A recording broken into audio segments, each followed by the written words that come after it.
My own son tried to kill me with a box of chocolates, and I accidentally saved my own life, simply because I wanted to make my daughter-in-law and my grandkids a little jealous.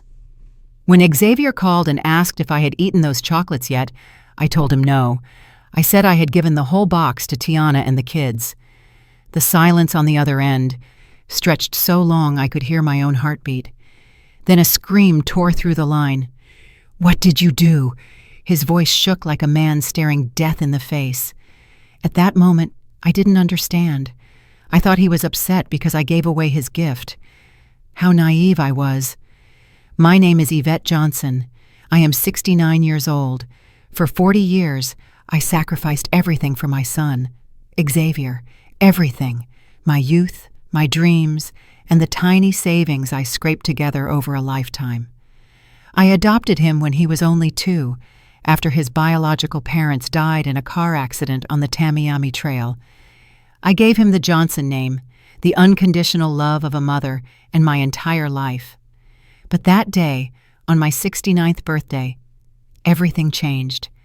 The expensive box of handcrafted chocolates delivered right to my home in Coral Gables looked like a beautiful gift from a grateful son. Luxurious, exquisitely crafted chocolates, neatly arranged in a box engraved in gold. To the most wonderful mother in the world, with all my love, Xavier. I cried when I read it. It had been months since I received any gesture of affection from him. Ever since Xavier married Tiana, everything had shifted. She came into our lives like a tropical storm, stuffing poisonous words into my son's ears. "Your mother meddles too much. You're grown. You don't need her taking care of you anymore." Those things. I knew. She whispered to him countless times. And slowly, my Xavier, the little boy I once carried in my arms, drifted away from me. His visits became fewer, his calls colder, his hugs empty. But I held on to hope. I believed my son would eventually return to who he used to be, that Tiana could never destroy the bond forged by 40 years of love. That morning, when the chocolate box arrived, I thought, finally, my son remembers that love. I opened the box and saw the chocolates shimmering under golden foil. Each piece looked like a tiny work of art, delicate, perfect, rich with cocoa and vanilla. I picked one up, feeling the soft Belgian shell melting between my fingers. The chocolate was almost at my lips, but then I stopped. I thought, these are too beautiful to eat alone. Tiana and the kids would enjoy them more. See, I was still the same, always thinking of others before myself. And that habit saved my life. The kids have always been my weakness. Even if their mother, Tiana, treated me coldly, I still love them. They were my grandchildren, the last innocent pieces left in that toxic family dynamic. So I carefully rewrapped the box and drove to Xavier's house, the big mansion by Biscayne Bay. When I knocked, Tiana opened the door. As always, she greeted me with that fake smile I despised. The smile that never reached her eyes, just a mask for her contempt. "Hello, Mrs. Yvette," she said, in that condescending tone. "What brings you here today?" I handed her the box of chocolates and explained that Xavier had given it to me, but I wanted to share it with her and the kids. For a split second, something strange flickered in her eyes. Not surprise, but fear. A flash of panic that vanished almost instantly. She quickly regained her composure and accepted the box. "That's a sweet gesture from Xavier," she said softly. "The kids will love it." She didn't invite me in. She never did. Every time, she had an excuse. The kids were asleep, or the house was messy. I went home again, a little sad, but also relieved. I had done something good, shared the joy of my son's gift with his family. That night, I went to bed with a fragile hope that maybe, just maybe, this gesture would mend the distance between me and Tiana. The next morning, my phone rang while I was drinking my first cup of tea. It was Xavier. His voice sounded strange, tense, urgent. "Mom, how are the chocolates?" I blinked. He rarely cared about the gifts he gave me. "Oh, Xavier," I replied. "I gave them all to Tiana and the kids. You know how they love sweets." Then, silence. A terrifying, heavy silence, like the world had stopped breathing. And then he screamed, "What did you do?" The scream froze me. His voice shook, choked, laced with desperation. It wasn't just anger. It was panic. "You gave them to Tiana and the kids? Are you crazy?" I was stunned. "Xavier, I don't understand. I thought you'd be happy I shared your gift with your family." But he didn't hear me. He kept repeating, demanding to know whether I had eaten any chocolates, whether I was sure I gave them all away, whether the kids had eaten any yet. The way he asked, too specific, too frantic. And for the first time in my life, I felt afraid of my own son. Why was he relieved when he heard I hadn't eaten any? Why did he sound devastated when I said the kids had eaten a few? Then he hung up, abruptly, leaving me standing there, hands trembling around the phone, mind in chaos. But a mother's instinct, the same instinct that had saved me so many times before, whispered that something was terribly, terribly wrong. That afternoon, Tiana called, her voice trembling, so unlike her usual coldness. "Mrs. Yvette, the kids got sick after eating the chocolates. We had to take them to Jackson Memorial Hospital." My heart stopped. "What happened to them?"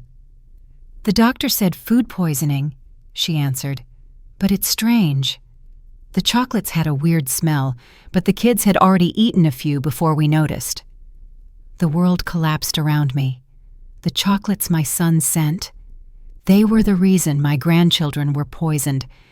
And in Tiana's voice, I heard something else, something colder than fear, realization, as if she finally understood the thing neither of us had dared to think.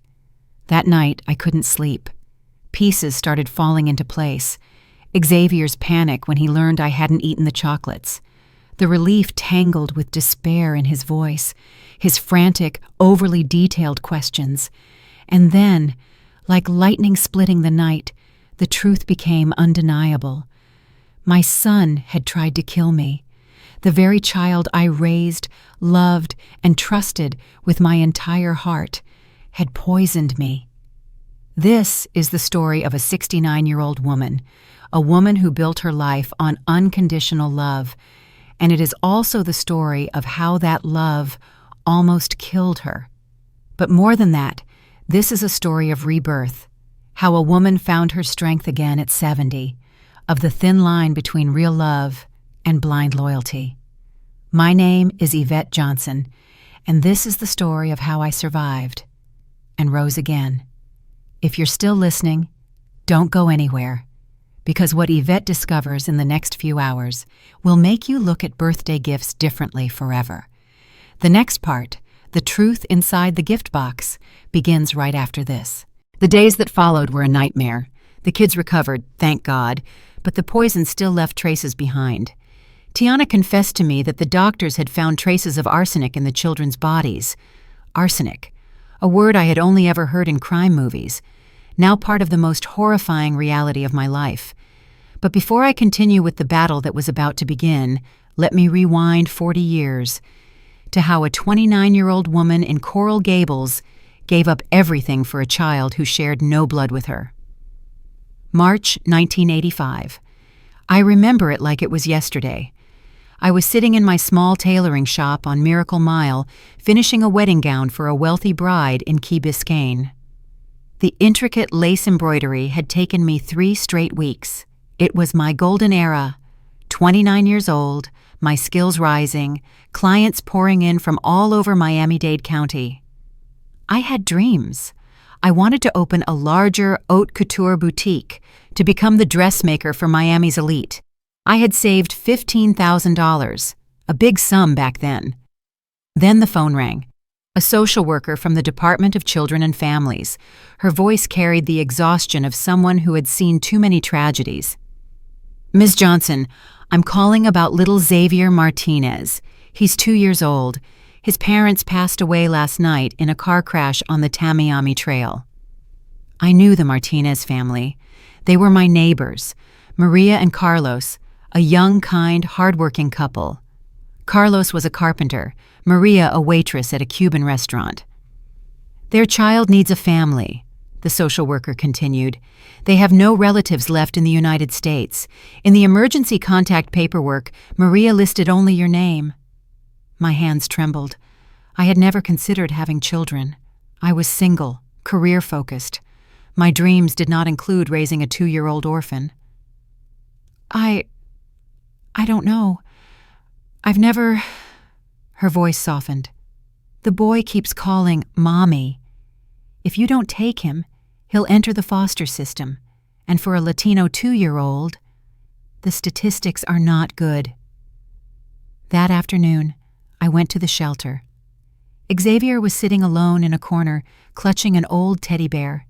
His little face was flushed from crying. His big black eyes looked at me with a grief no 2-year-old should ever have to bear. "Mommy," he whispered. "Where's Mommy?" My heart shattered.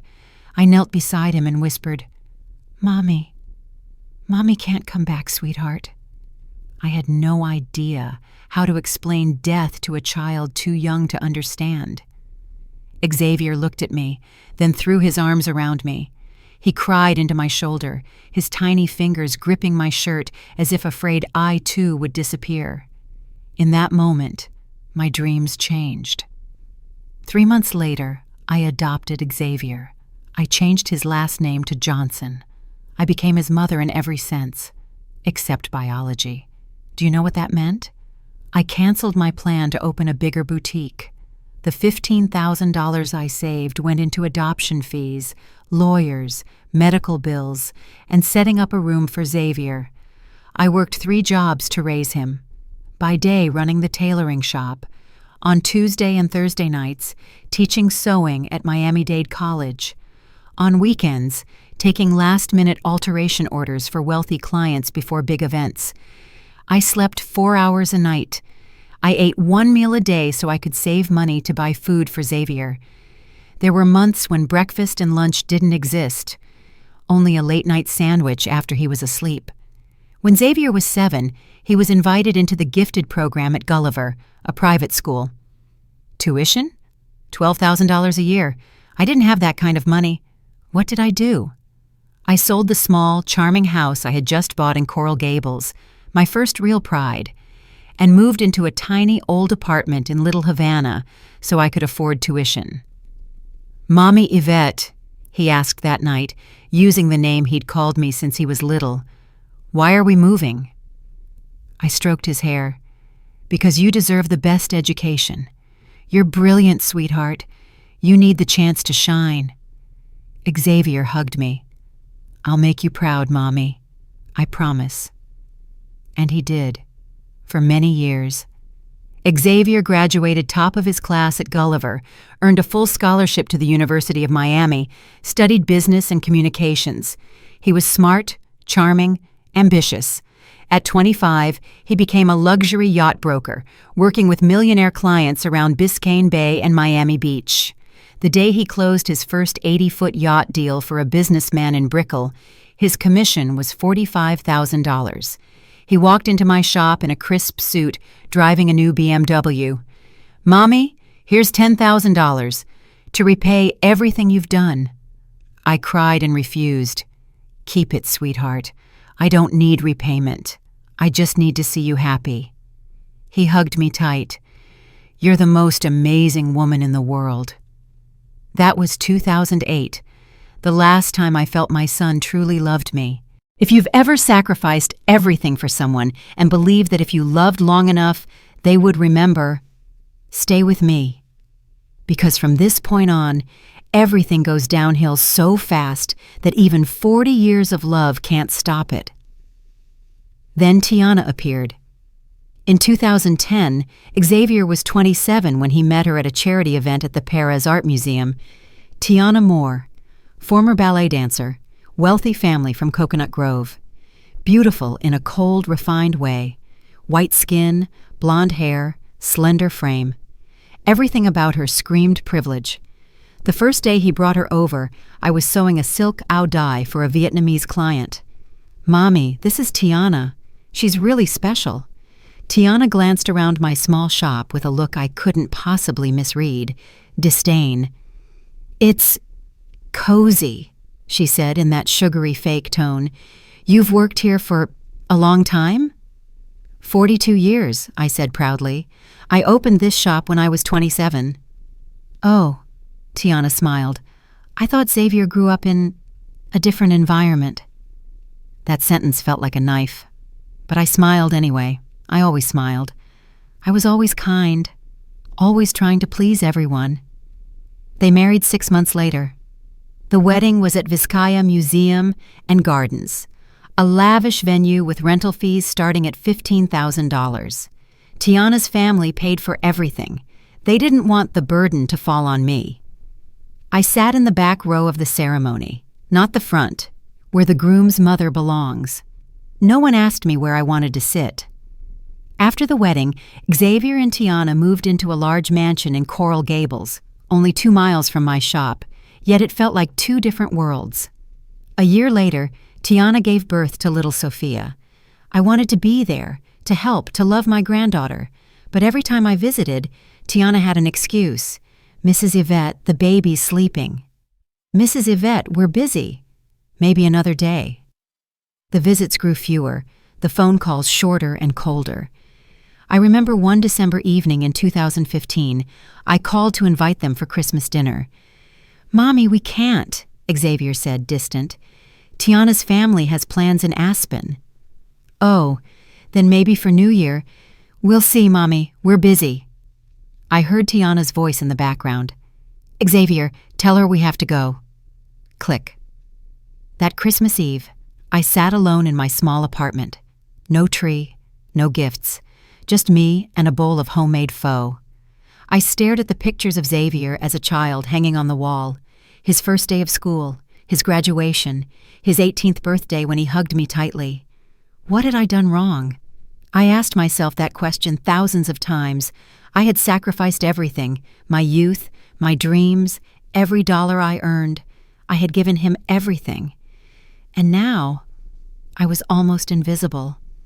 Still, I held on to hope. Every year I sent birthday gifts. Every holiday I called, knowing he might not pick up. Every month I sent $200 into each grandchild's savings account. I believed that if I kept giving, kept loving, kept sacrificing, one day Xavier would remember. Remember the woman who saved him from foster care. Remember the woman who skipped meals so he could eat full. Remember the woman who sold her home so he could attend a good school. But I was wrong. Xavier didn't remember. Or worse, he didn't care. Then came my 69th birthday, March 2024. I didn't expect much. Maybe a phone call, maybe a text. But when the expensive handcrafted chocolate box arrived at my door with a card saying, "To the most wonderful mother in the world," I thought a miracle had happened.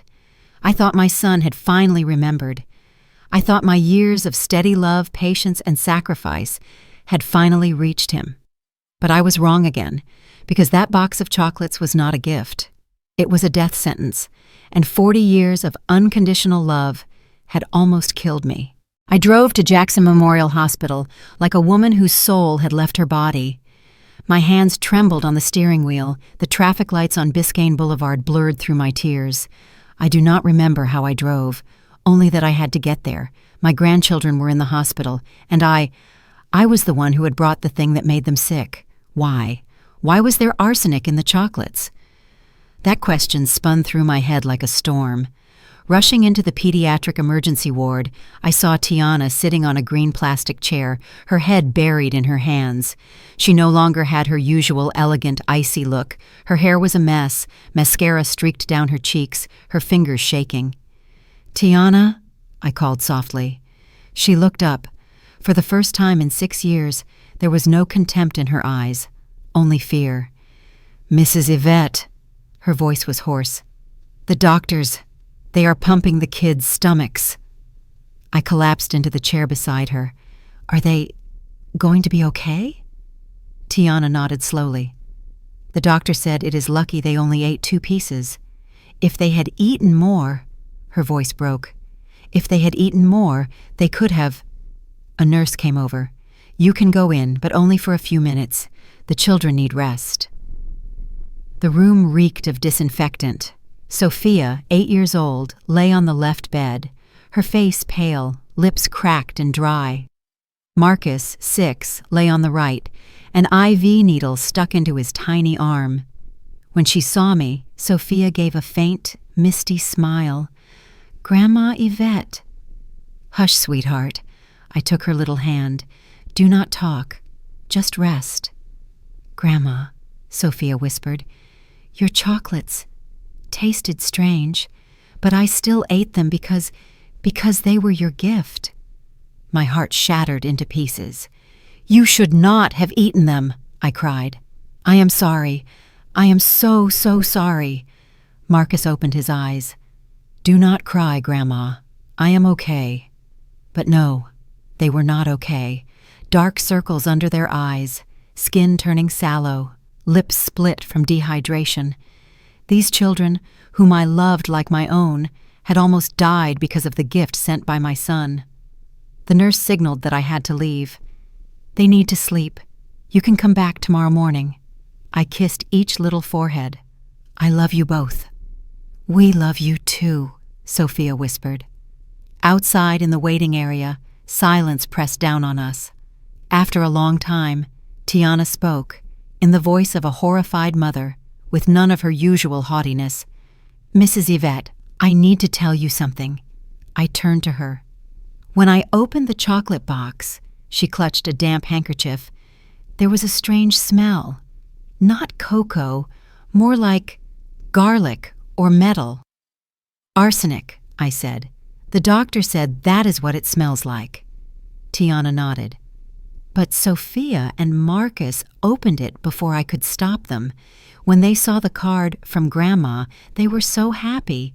They ate 2 pieces before I smelled it and grabbed the box away. She looked straight at me. "Xavier never buys chocolates for you. He never remembers your birthday. For 6 years I have had to remind him to call you on holidays." Her words landed like a punch to the gut. "Then why now?" she said, her voice shaking. "Would he suddenly send expensive chocolates? And why would they be poisoned?" "You think—" I could not finish the sentence.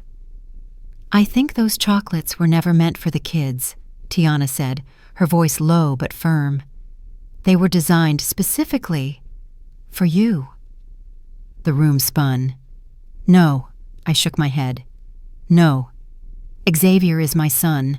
My son would never—" "Mrs. Yvette," Tiana cut in, her tone now hard. "Last week I saw him going through your papers. He was looking for your savings book." My heart lurched. "What did he do with it?" "He photographed every page." Tiana swallowed. "That night, I heard him on the phone with someone. He said, 'She has almost 400,000. If anything happens to her, it will all be mine.' $400,000. 45 years of sweat over fabric and thread, teaching, sleepless nights, skipped meals. I thought he was just talking big," Tiana sobbed. "But with these chocolates—" She did not have to finish. The last piece of the puzzle slid into place, brutally clear. If you have ever wondered where the breaking point of a mother-child bond lies, it is rarely loud. It is a strange smell in a gift box, a whispered line on a phone call, and a number large enough to turn blood ties into a death sentence. In the next part, every layer of disguise will fall away. That night, I did not go home. I sat in my car in the parking lot, watching the lights of Biscayne Bay shimmer. The luxury yachts, the kind Xavier still sold, drifted silently in the dark. I opened my call history and replayed our last conversation, his panicked voice. "What did you do? Have you eaten them yet?" I had a habit of recording important calls, ever since a client once tried to sue me over a dress. It turned out that this habit might now save my life. Listening again, I heard all the things I had missed. Relief when he learned I had not eaten them. Panic when he heard I had given them away. Not anger because I gave away his gift, but fear because his plan had failed. "What did you do?" That was not the voice of a sulking son. It was the sound of a murderer whose attempt had just gone wrong. I sat in the darkness and let the truth seep into every fiber of my being. My son, the child I had rescued from orphanhood, had tried to kill me. For 40 years, I had asked myself if I had done enough, loved enough, sacrificed enough. Now I knew. I had done too much. I had loved to the point of blindness, sacrificed myself to the point of self-destruction. And Xavier, who I had raised on the lesson that limitless sacrifice is love, had learned that he could take everything, even my life. Sound of keys being pulled out. Engine starting. I drove home through a thin Miami drizzle. My little Havana apartment smelled faintly of damp fabric and machine oil. I sat down on the old sofa, the one I had kept since 1987 because I could never afford to replace it. On the wall, hundreds of photos of Xavier, his first day of school, with his Ninja Turtles backpack, his first communion, in the white outfit I had sewn by hand, his college graduation, mortarboard on his head, clutching his diploma, his wedding day, sharp in a tuxedo, eyes turned toward Tiana's side of the aisle, not mine. I tried to locate the moment a child turns into a man who wants to kill his mother. There was no single moment, only 1,000 tiny pieces. Every time I said yes when I should have said no, every time I handed him money when he needed to learn to earn it, every time I brushed off his selfishness because he is still young, every time I carried a burden so he would not face hardship. I had taught Xavier that his needs were more important than my life, and he had learned the lesson too well. My phone vibrated. Xavier was calling. I let it ring 3 times, then answered, saying nothing. "Mom, are you there?" I stayed silent. "Mom, I know you hear me. I need to know. Are the kids okay?" Tiana is not answering her phone. Still, I said nothing. "Mom, I am sorry. I did not think you would give them away. I thought—" He stopped, realizing he had said too much. "What exactly did you think?" I said coldly. "Did you think you could poison me and no one would know?" "No," he blurted out. "The chocolates were bad." "I did not know." "Do not lie," I cut him off. "You talked about my 400,000. Tiana heard you." The silence thickened. Then there was a strange sound, crying or hysterical laughter. I could not tell which. "You do not understand," he finally growled.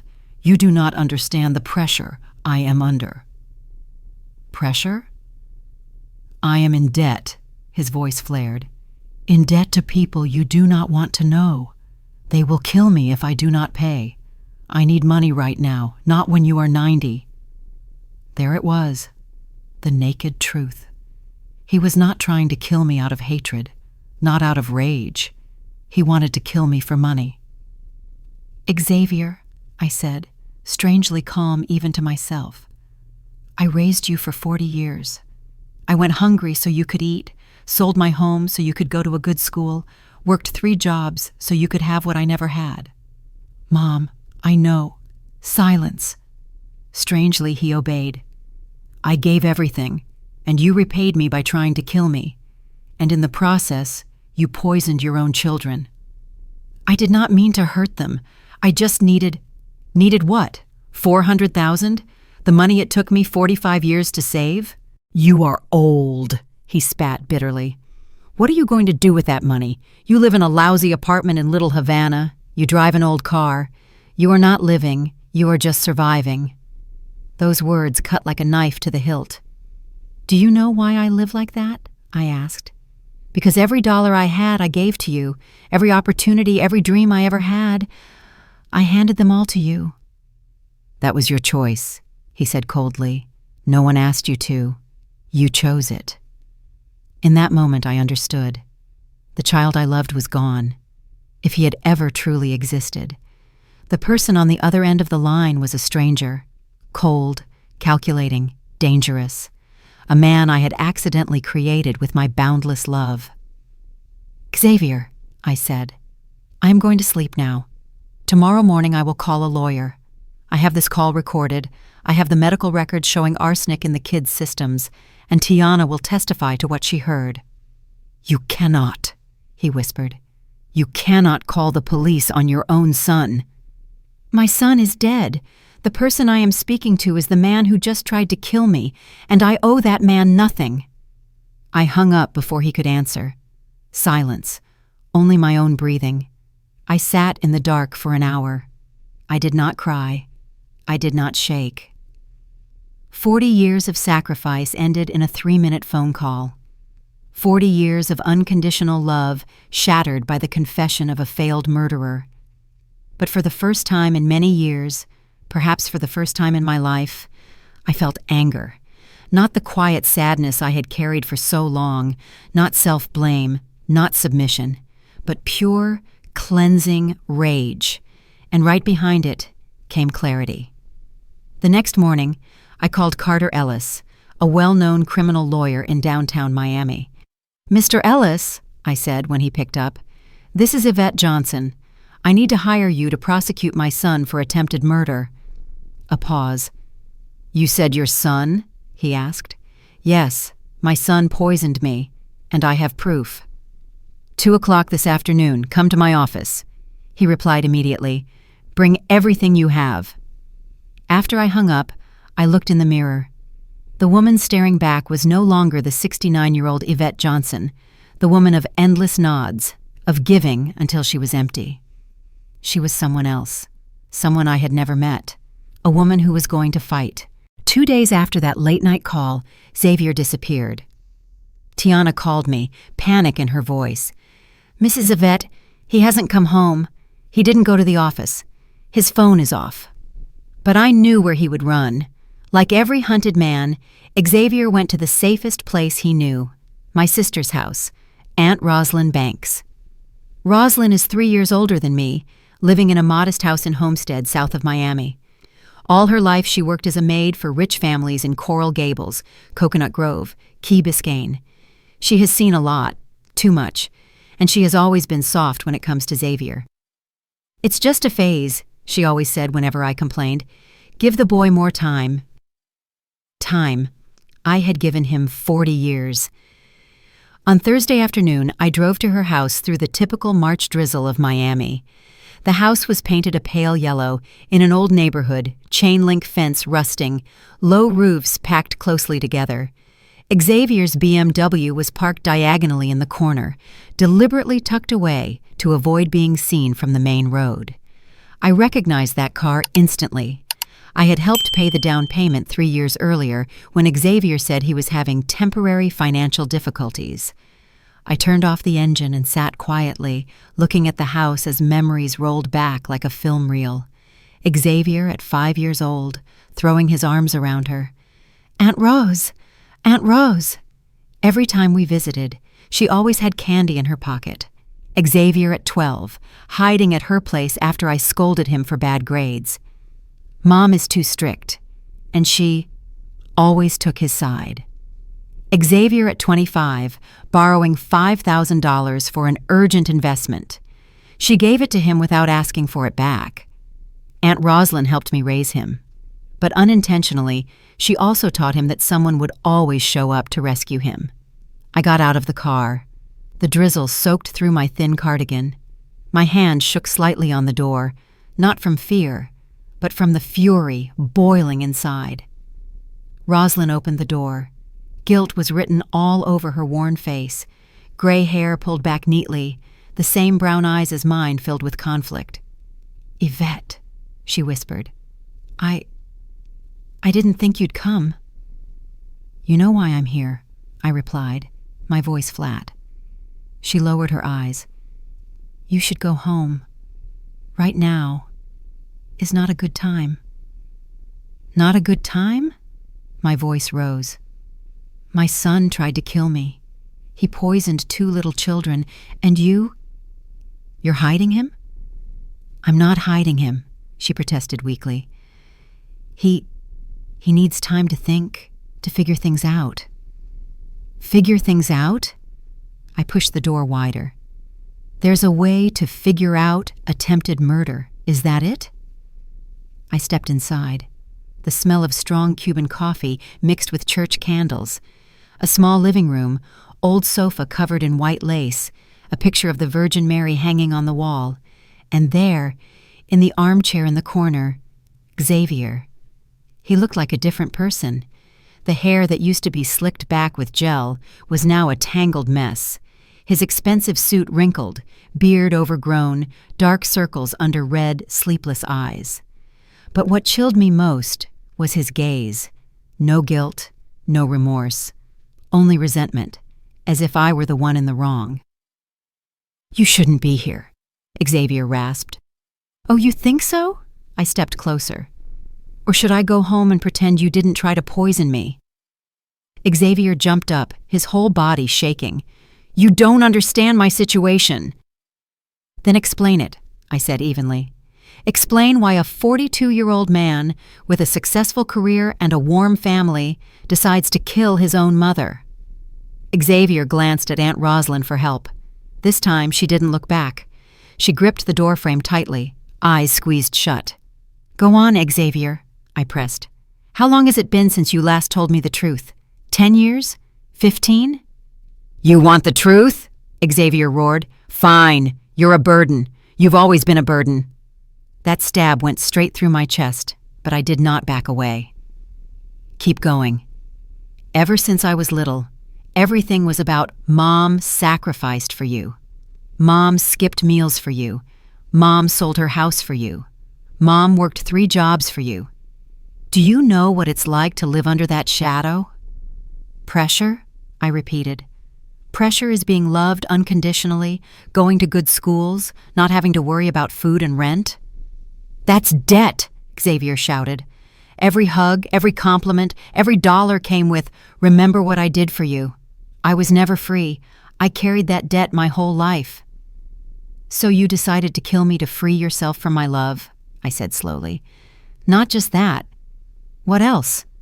Something near madness flickered in his eyes. "I owe $530,000. The number hung in the air like a bomb. $530,000, I whispered. "Who do you owe?" "Everyone," Xavier said, desperate. "Loan sharks in Miami Beach, casinos in the Bahamas, people you don't want to know. They were clear. Before March 31st, if I don't pay, they'll—" "Gambling," I said. Not a question, a statement. Xavier nodded, raking a hand through his messy hair. "It started 5 years ago, playing poker with clients, then blackjack, baccarat, sports betting. Then I couldn't stop." "Tiana doesn't know?" "I told her it was investments, said the yacht market was slow. She believed me, because I'd earned good money before." "Until you didn't," I said.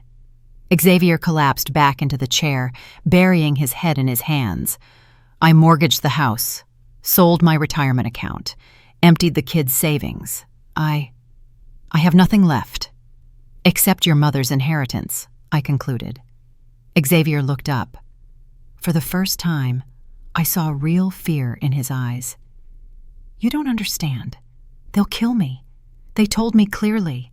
If I don't have the money by March 31st, they'll— And you decided to kill me first," I finished for him. "Stage it as a natural heart attack."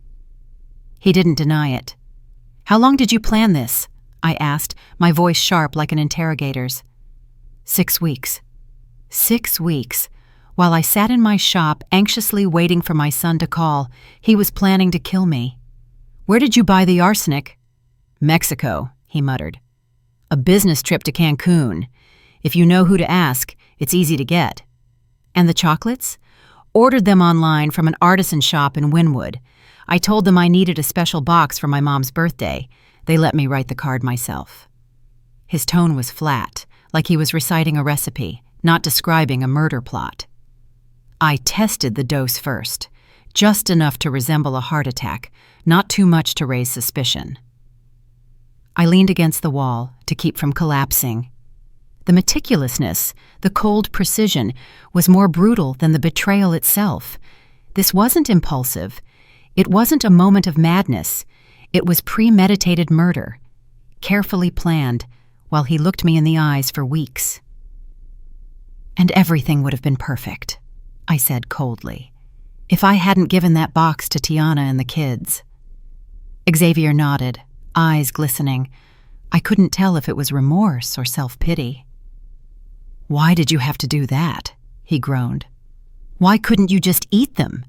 That furious question made Aunt Rosalind cry out from the doorway, Xavier, do you hear what you're saying? But Xavier didn't turn to her. He stared at me with bitterness. You're always so kind, always sharing. Even the gift I gave you, you couldn't keep for yourself. You had to give it to people I... He didn't finish, but I understood. Xavier didn't just resent me. He envied Tiana, envied the kids, envied anyone who touched what he believed belonged solely to him. Aunt Rosalind stepped inside, tears streaming down her wrinkled face. Xavier, stop. Listen to yourself. That's my sister you're talking to, the woman who saved you. Saved me? Xavier laughed bitterly. Aunt Roz, she didn't save me. She bought me. She adopted me so she could control someone, so she could play the hero. No, I said, my voice shaking. I took you in because you needed a family, because your parents died.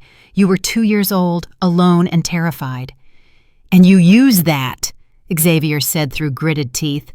You turned me into your charity project. Look at me, the great Yvette Johnson, giving everything up, so you could feel important. His words were acid, dripping onto my memories, burning away every beautiful moment. You know what, Xavier? I said, my voice turning to steel. You're right about one thing. He looked up, surprised. I was weak. I was weak when I never said no. I was weak when I gave you everything without teaching you the value of earning it. I was weak when I ignored who you were becoming. I took another step closer. But that weakness ends today. Xavier tensed. What are you going to do? Call the police? Turn in your own son? Yes. His face went white. You can't. You'd never do that. You're too weak? I finished for him. For 40 years, I was too weak to set boundaries, too weak to let you face consequences, too weak to see that my limitless love was feeding a monster. I took out my phone. The weak woman you knew died the day she found out her son tried to kill her. The woman standing here now is not weak. Mom, wait! Xavier lunged forward, reaching out. Let's talk. I'll pay it back. I'll get treatment. I'll do whatever you want. Just don't what? Don't report that you tried to kill me? Don't protect Tiana and the kids from a dangerous man? I'm not dangerous. I'm just trapped. I was wrong. But I'm still your son. You still love me, don't you? The question hung in the air. I looked straight into those brown eyes that once looked at me from the corner of a shelter when he was 2, clutching a worn teddy bear. I still loved that child. But the man standing in front of me was no longer him. I love the child I raised, I said slowly. But that child is gone. Maybe he's been gone for a long time. Maybe he never existed the way I imagined. Mom, Xavier panted. The man standing here is a stranger, a dangerous stranger, and I owe him no more love.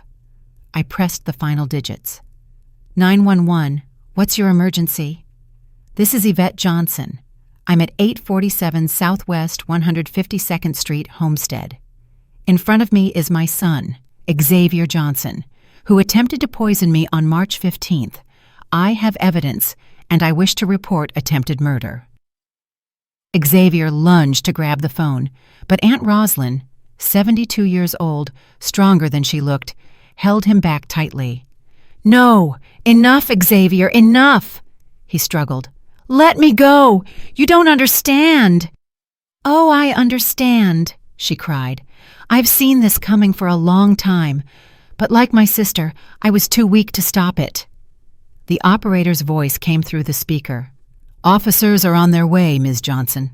Are you safe? Yes, I said. watching Xavier's struggles grow weaker in my sister's arms. I am safe. For the first time in years, I truly believed my own words. We waited in silence. Xavier eventually went limp, collapsing into a chair, burying his face in his hands. He didn't cry, he just shook. Aunt Rosalind stood beside him, resting a hand on his shoulder, a gesture that was part comfort, part apology. I stood near the door, phone still warm in my hand, waiting for justice. The sirens grew louder. "You're ruining my life," Xavier whispered. "No," I replied. "You ruined your own life the moment you decided my life was worth less than your debt." 2 police cars pulled up in front of the house, blue and red lights washing over the pale yellow wall. I opened the door. 2 officers walked in, hands resting lightly on their holsters. "Ms. Johnson?" "Yes, and this is my son, Xavier Johnson, the man I'm accusing of attempted murder." As they handcuffed him, Xavier looked back at me one last time. "You're still my mother. You can't abandon me." I looked him straight in the eyes. My son died the day he chose to kill me. The man they're taking away is just a stranger. The door closed behind him in the Miami drizzle. Aunt Rosalind stood beside me, both of us watching the police car disappear. "You did the right thing," she said softly. "I know," I replied. "But right does not mean painless. There are moments when a family doesn't break apart because of some thunderous blow, but because of a quiet little 'you're a burden' spoken too softly.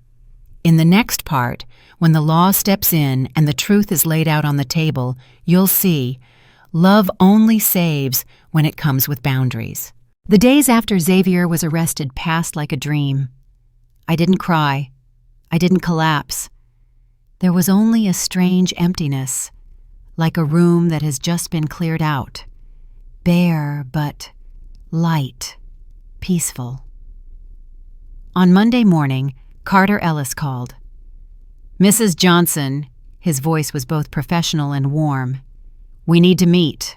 There's a lot to do." His office was on the 23rd floor of a glass building on Brickell Avenue overlooking Biscayne Bay, white yachts glittering, high-rises glowing under the sun, a luxurious world I had never belonged to. Carter was 55, with distinguished silver hair and sharp gray eyes. People said he didn't lose in court. "We have a very strong case," he said, opening a thick file.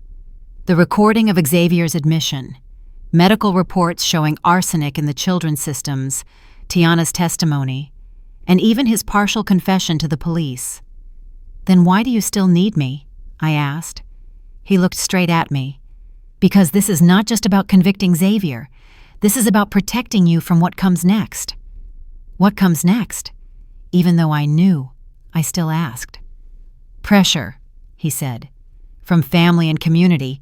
People who will say, a good mother would never testify against her own child. From the loan sharks Xavier owes, they might come after you.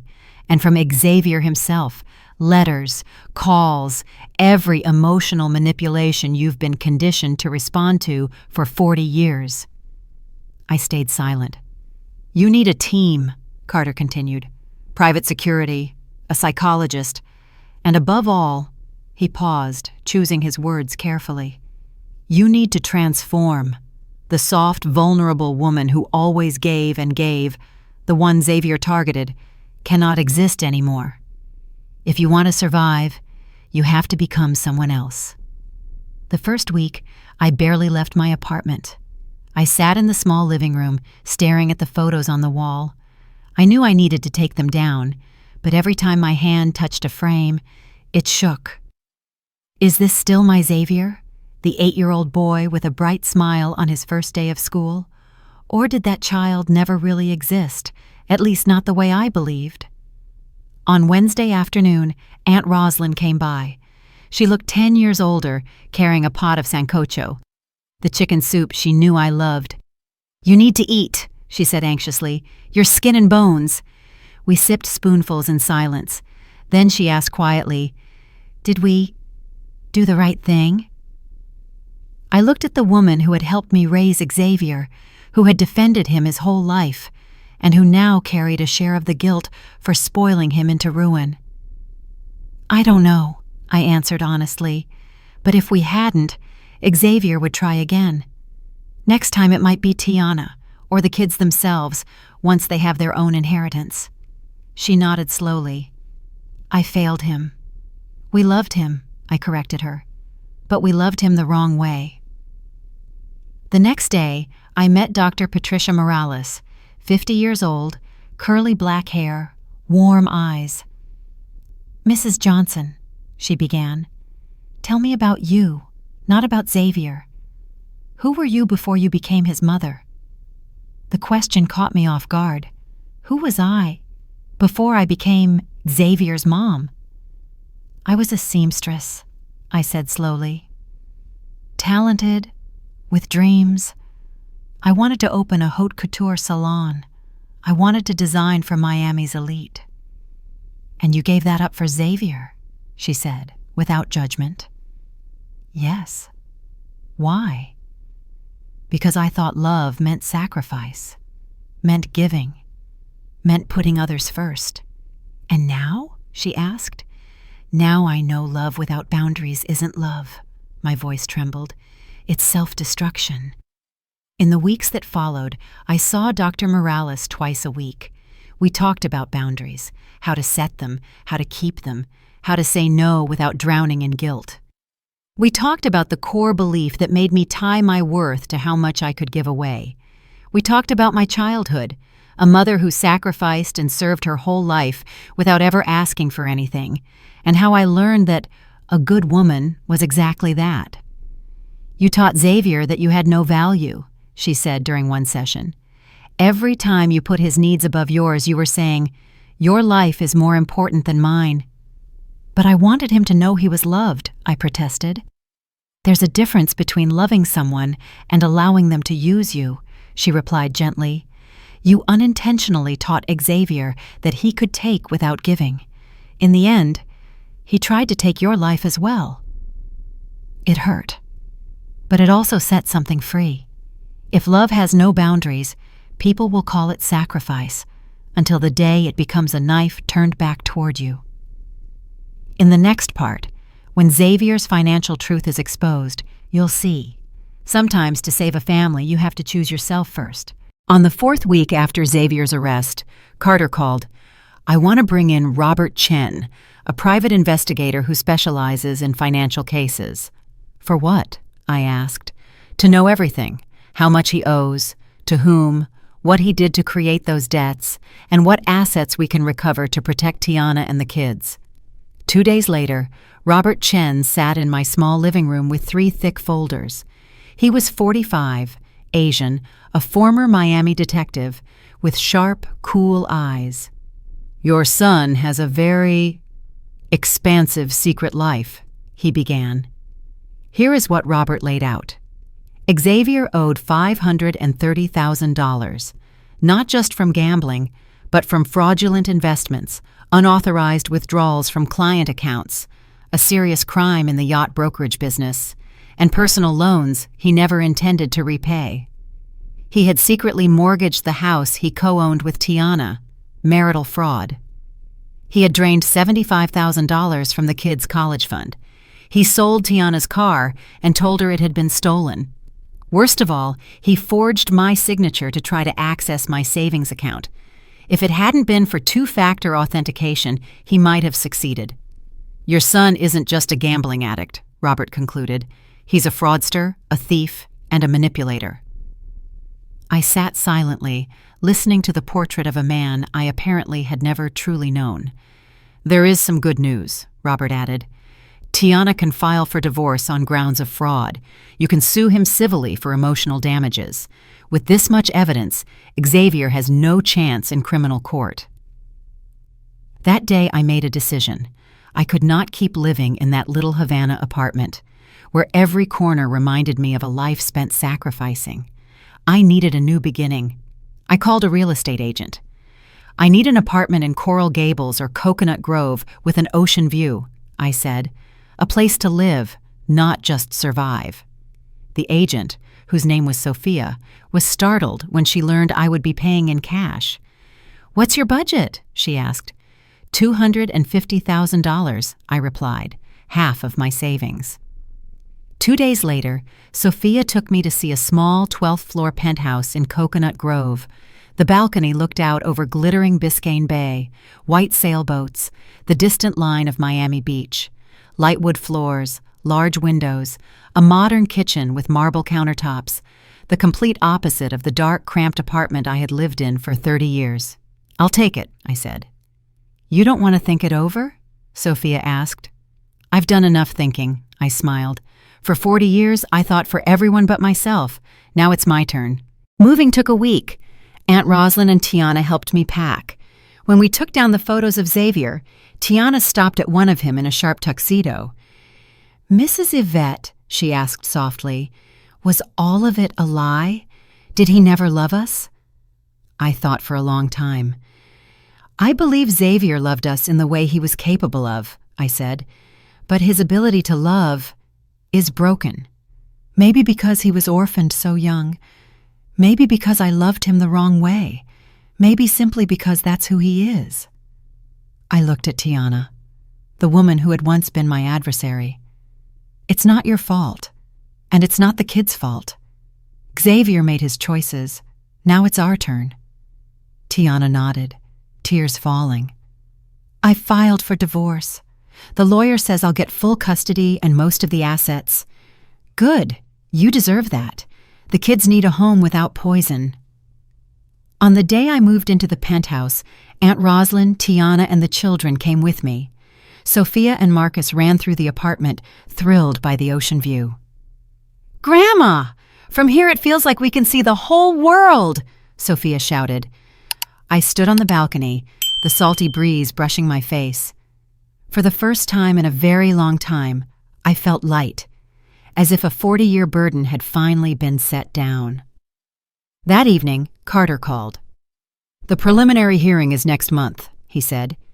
"Xavier is trying to negotiate a plea deal." "What does he want?" "To reduce attempted murder to aggravated assault in exchange for a lighter sentence. The prosecution won't accept it. They want to make an example of him." "What do you think?" "I think you should prepare to testify. You'll have to look your son in the eye in a crowded courtroom and tell the truth." That night, in my new apartment, I watched Miami's lights sparkle. Tomorrow, I might stand in court, look Xavier straight in the eyes, and speak the words that send him to prison for many years. Once, that thought would have destroyed me. But now I understand. Telling the truth is not betrayal. It is survival. Protecting myself is not selfish. It is self-respect. Setting boundaries, even with the ones you love, is not cruelty. It is the only real form of love. I opened my laptop, a small luxury I had just bought, and began to write. A letter to my former self. Dear Yvette, for 40 years you confused love with obedience, confused kindness with permission, confused sacrifice with self-destruction. You used to think your worth came from how much you could give away. But a woman is not valuable because she is empty. She is valuable because she is full. Today, you celebrate that you finally found that fullness, not in being loved by others, but in learning to love yourself with love at last, Yvette. On the morning of the trial, I woke up at 5, not because I was anxious, but because I was ready. I stood before the mirror in my new bathroom, looking at the woman staring back. In the past 3 months, I had changed far more than just my address. My once gray, unkempt hair was now neatly cut and dyed a natural brown. My skin, once dull from stress, looked bright again, renewed by sleep and the lifting of a heavy weight. My eyes, once tired and fearful, were clear, steady, decisive. I put on the navy suit Tiana helped me choose, elegant but strong. Low heels, a simple necklace, a gift from Aunt Roslyn. You'll be all right, I told the reflection. And this time, I believed it. The Miami-Dade County Courthouse in downtown was grand and cold, with white pillars and marble steps. Carter Ellis was waiting outside with Robert Chen. "Are you ready?" Carter asked. "I'm ready." Inside, reporters crowded the hallway. A story about a mother charging her son with attempted murder had grown into headline news. Flashes popped. Microphones pointed toward me. "Mrs. Johnson, how do you feel about seeing your son again? Do you regret calling the police? What message do you have for mothers in similar situations?" I stopped and looked straight into the cameras. "I have one message. Love without boundaries is not virtue. It is danger. Teach your children that actions have consequences. That is real love." The courtroom was packed. Tiana sat beside me, squeezing my hand. Aunt Rosalind sat behind us, eyes red but standing firm. Then they brought Xavier in. The orange prison jumpsuit, shackled hands and ankles. He looked gaunt, maybe 20 pounds thinner. His beard untrimmed, dark circles carved under his eyes. But it wasn't his appearance that struck me. It was the way he looked at me. No rage, no manipulation, just emptiness, like someone who had already surrendered. The prosecutor, Angela Morrison, 40 years old, a black woman, rose. Her voice was steady, sharp, uncompromising. She laid out each piece of evidence: medical analysis, the recorded confession, Tiana's testimony, and the financial records showing motive. Then it was my turn. I stepped up to the witness stand, placed my hand on the Bible, and swore to tell the truth. Angela began, "Mrs. Johnson, please describe your relationship with the defendant." "I adopted Xavier when he was 2 years old after his biological parents died. I raised him alone for 40 years. I sacrificed my career, my savings, every personal opportunity, so he could have a better life." On March 15th, 2024, what happened? I received a box of chocolates labeled as a birthday gift from Xavier. Instead of eating them, I gave them to my daughter-in-law and grandchildren.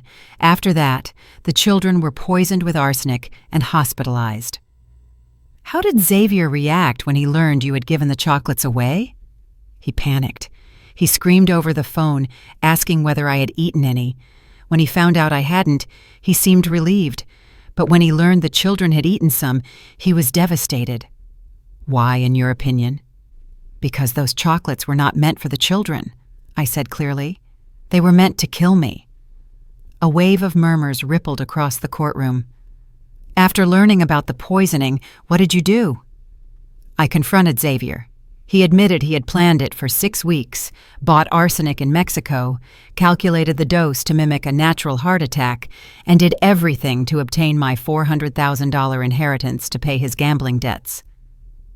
How did that make you feel? I paused a few seconds. Free. The courtroom fell silent. For 40 years, I lived under the illusion that if I loved enough, sacrificed enough, I would be loved in return. But what I raised was not love. It was dependence and entitlement. When I called the police, I wasn't betraying my son. I was finally learning to love myself. The defense attorney, a young man overwhelmed by the case, began his cross-examination. Isn't it true that you created pressure that made the defendant feel he had to succeed to repay you? I loved him, I answered. If that pressure made him want to kill his mother, then his responsibility was to seek therapy, not buy arsenic. A few people clapped before the judge called for order. Do you admit that you made your son believe he owed you? No, I said firmly. I taught him unconditional love, but consequences are not unconditional. That is the mistake I am correcting today. After 3 days of trial, the jury deliberated for 90 minutes. On the charge of attempted premeditated murder, guilty. On the charge of child endangerment, guilty. On the charge of fraud, guilty. Xavier collapsed into his seat, burying his face in his hands. 2 weeks later, the judge sentenced him to 15 years in prison, eligible for early release after 12 with good behavior. As they led him away, Xavier looked back. Mom? I stood still. I did not step forward. I did not embrace him. I did not say, "It'll be okay," like I had for 40 years. I simply stood upright, dry-eyed, and watched them take him away. 3 years later, I stood on the balcony of my penthouse, watching a Miami sunset paint the sky in pink and orange. My life now looked nothing like any life I had lived before. I reopened my tailoring shop, not in Little Havana, but in the design district, serving high-end clients. I hired 3 young seamstresses, trained them, and began designing special ao dye for the affluent Vietnamese community in Miami. Tiana and the kids visited every week. Sophia, now 11, studied ballet because she loved it, not from pressure. Marcus, 9, adored basketball and science. Neither of them asked about their father anymore.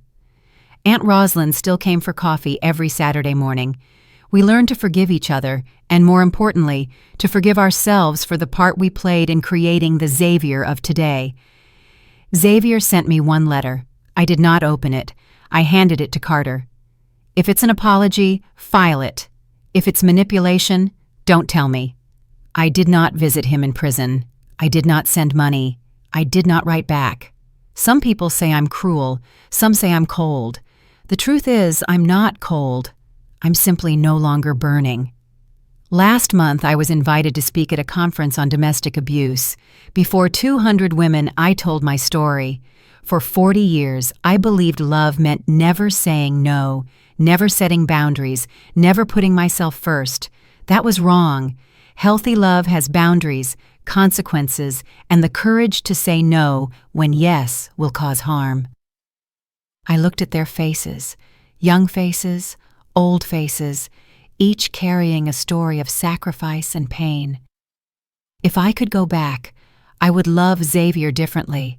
Let him earn what he wanted, let him fail, and say no when he asked for too much. But we cannot go back. What we can do is learn and teach. Loving yourself is not selfish. It is survival. When I stepped down, dozens of women embraced me, shared their stories, and thanked me for saying what they needed to hear. Tonight, holding a glass of wine on the balcony, I thought of Xavier. Do I still love him? Perhaps a part of me will always love the little 2-year-old boy he once was, but I no longer love the man that child became. And more importantly, I have learned to love myself more than the illusion of being a perfect mother. My phone rang. Sophia's voice chirped, "Grandma, I just got the lead role in the school ballet. You'll come, right?" I smiled. "Of course, baby. I wouldn't miss it for anything." And I realized something. For 40 years, I gave everything to Xavier, and nearly died because of it. For the past 3 years, I have given my grandchildren something far more precious than money or sacrifice, an example. An example of a woman who reclaimed her strength, set boundaries, and lived with dignity. That is the greatest legacy a grandmother can leave. My name is Yvette Johnson. I am 72 years old. My son tried to kill me when I was 69, and because of that, I found my life. If you see yourself anywhere in Yvette's journey, hit subscribe and turn on notifications so you won't miss the next part of the story. Leave a comment.